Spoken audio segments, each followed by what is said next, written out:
Booking na booking. Yan ang lumabas dito sa ginawang trial sa Day 11, mga kababayan. So ang kawalan, mga kababayan, ng resibo sa milyones na pondo ay kawalan ng hustisya para sa ating mga mamamayang Filipino.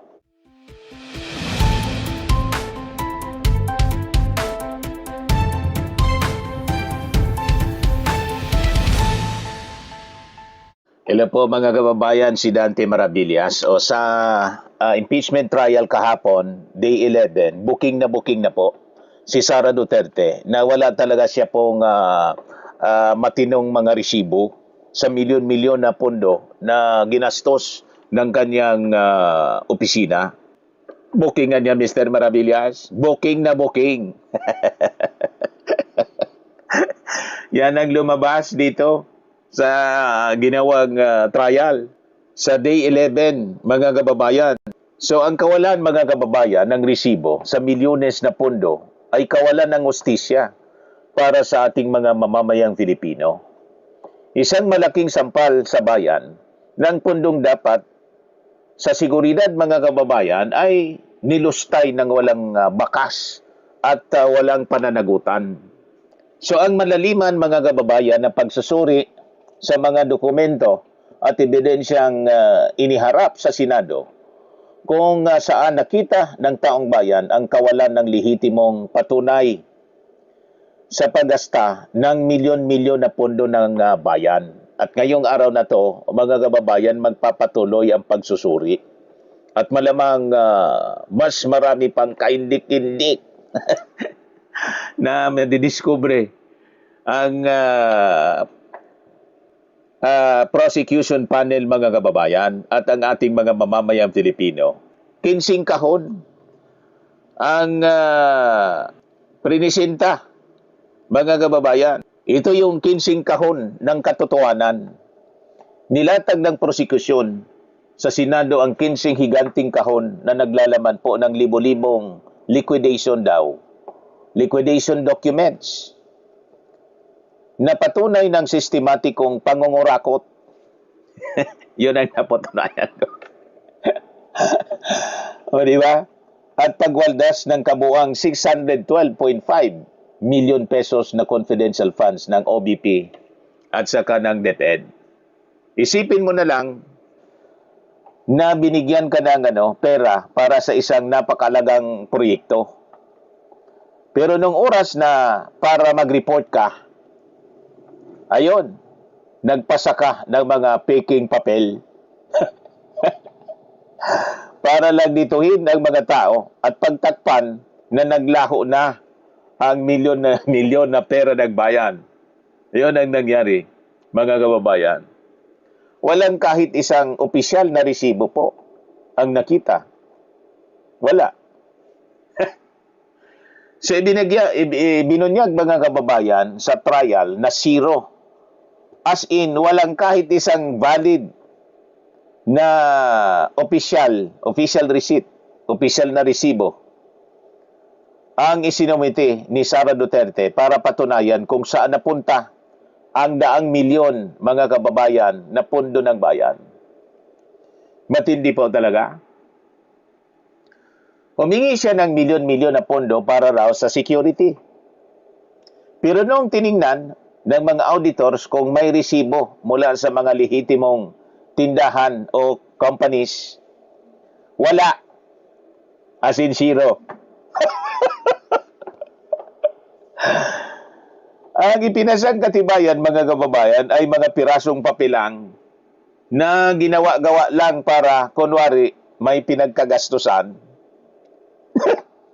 Ganon na nangyari sa presentation kahapon, mga kababayan, ng witness. Bigo na mapatunayang nagastos ng tama, mga kababayan, yung pera. Dahil sa kawalan ng lehitimong resibo, walang anumang konkretong ebidensya o patunay si Sara Duterte na nagamit sa tama at legal na paraan ang bilyon-bilyon na pondo. So ang kanyang depensa ay gumuho, mga kababayan, dahil hindi niya naipakita kung saan, kung kailan kung paano nakatulong sa bayan ang mga itinagong milyones. You see, kapag nagwaldas ka ng pera ng iba, obligasyon mong patunayan na napunta ito sa tamang lagayan po. Pero dahil walang resibo, malinaw ang konklusyon. Hindi ito nagastos ng tama.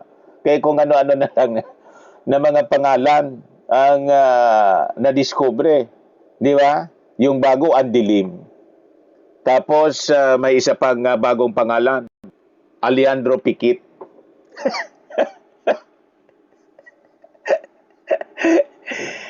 Ay, nako, mga kababayan. So itinago ang mga detalye dahil doon nakabaon ang anomalya at mga pagnanakaw. Piking pirma at sulat kamay ang nadiskubre sa impeachment trial, mga kababayan. Sa halip na resibo, puro mga basurang acknowledgement receipts o ARs ang pinakita ni Sara Duterte. You see? Mga papel na pinirmahan lang gamit ang mga imbento at peking pangalan tulad ng Mary Grace Piatos. Kung saan nadiskubre, mga kababayan ng NBI, na iisang kamay lang ang sumulat ng iba pang mga pirma rito sa mga ARs. Para silang gumawa ng mga multong karakter at imbento na pangalan. Tapos pinalabas na sa kanila ibinigay yung pera. Yan ang malinaw po na lumabas. Isang tao lang pala, mga kababayan, yung pumirma sa napakaraming papel para magmukhang totoo ang mga transaksyon na nangyari. Ngunit bigo pa rin patunayan na nagastos ito ng wasto. Yun. So mahigit po sa 448 million ang pinapabalik ng Commission on Audit. So matatandaan po na mayroon rin na notices of disallowance kung saan inutusan ng COA itong si Sara Duterte na ilabas sa kanyang sariling bulsa at ibalik sa gobyerno ang mahigit sa 448 million pesos na pondo dahil sa tahasang anomalya. Disallowed. So ang notice of disallowance ay ang opisyal na ibalik mo ang pera na order mula po sa sa Commission on Audit dahil napatunayan nilang illegal yung paggasta. Naintindihan na ninyo mga DDS, hindi ito simple po na babala. Babala lang, hindi po. Ito ay hatol na nagsasabing binalasubas ang pera ng bayan. Kaya dapat niyang bayaran ito mula sa sarili niyang bulsa. Yan ang ibig sabihin nun. Hati ng 448 million pesos illegal na spending. 73.28 million disallowed. Kabilang sa 125 million pesos, mga kababayan, na nilustay sa loob lamang ng 11 days. Noong December 2022, nang walang anumang legal na basihan at patunay ng tamang paggamit. You see, 375 million disallowed. Winaldas nung unang taong tatlong quarter noong 2023. Walang supporting documents at ipinamigay gamit ang mga unauthorized personnel, yung nag-distribute, mga kababayan, ng pera, hindi otorisado. Ay, nago. Ngayon, yung pondo naman po na itinago sa muebles at saka sa computers. Nabisto sa testimonya, mga kababayan, ng COA auditor na pati ang pagbili ng mga luho sa opisina tulad ng 500,000 na tables and chairs at 3 million pesos na desktop computers ay illegal na ibinawas sa confidential funds. Hindi yan pwede. Bawal ang paggamit ng confidential funds sa pambili ng computer, desktop. Hindi po ganon. Ang pondo na para sa paghuli, mga kababayan, ng mga kriminal o pagbabantay sa bansa national security. Ginamit niyang pambili ng mga mamahaling silya, lamesa at computer para sa kanyang opisina nang walang tamang resibo. You see? Tapos may 40 million confidential na gamot at 10 million na travel. 10 million pesos ginamit sa travel. Ginamit ang secret funds pambili raw ng 40 million worth na mga gamot para ipamigay bilang reward. Yan lang yan talaga. Sa mga hindi po ma-verify na mga tao. At 10 million pesos naman para sa mga biyaheng walang kinalaman sa pambansang seguridad. Ganon ang nangyari, mga kababayan. Ginamit niya ang secret fund bilang kanyang sariling ATM at pondo para magpabango sa politika. Yan ang nangyari po. Ginawa niyang dahilan ang national security para makabili ng gamot at makapagtapo ng pera sa mga biyahe ng kanyang mga kakampi. Malamang kasama dito yung mga vloggers po na pumupunta sa kung saan-saan. Kasama niya mga kababayan. Nag-i-interview sa kanya. May mga pa-seminar sa China. At yung mga sumama sa kanya sa Australia noon. Di ba? Na nag-interview sa kanya, magtanong pa niya kayo. Sayang niya ng bayad sa hotel.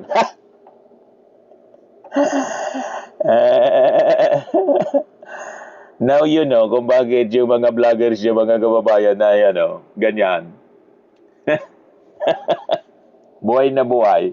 Tapos tayo yung ako sang maleta. Tumanggap ng maleta niya.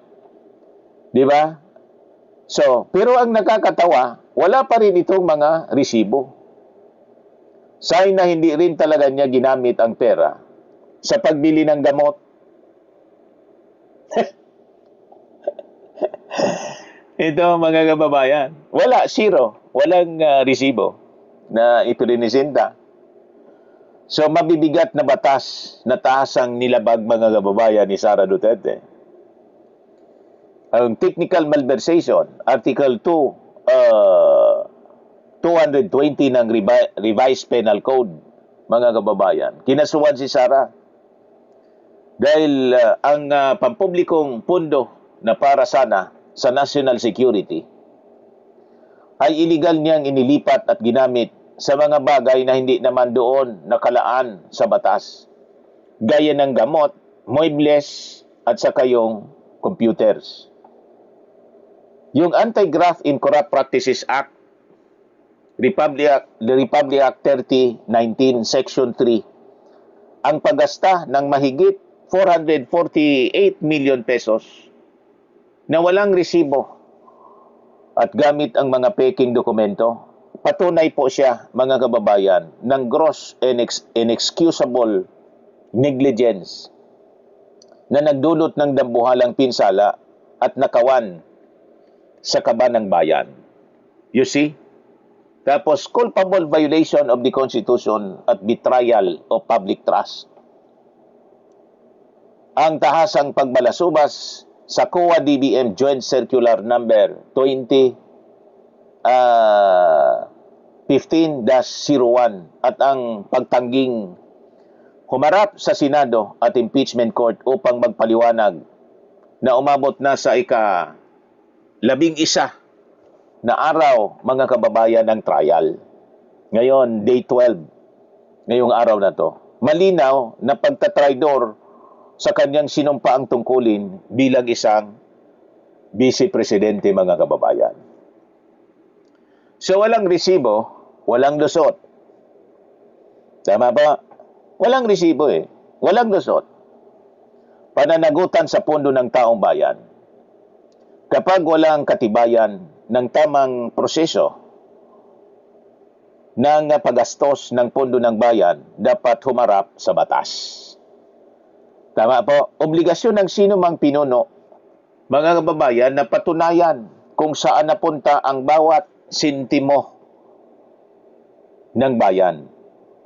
The taxes from the Filipino people. Sa mga naghanap ng malinis and spacious fitness gym, pumunta lang po kayo sa aming Colossal Fitness Gym. We also offer Grab Car Rental with our brand new 2023 model ng Toyota Innova.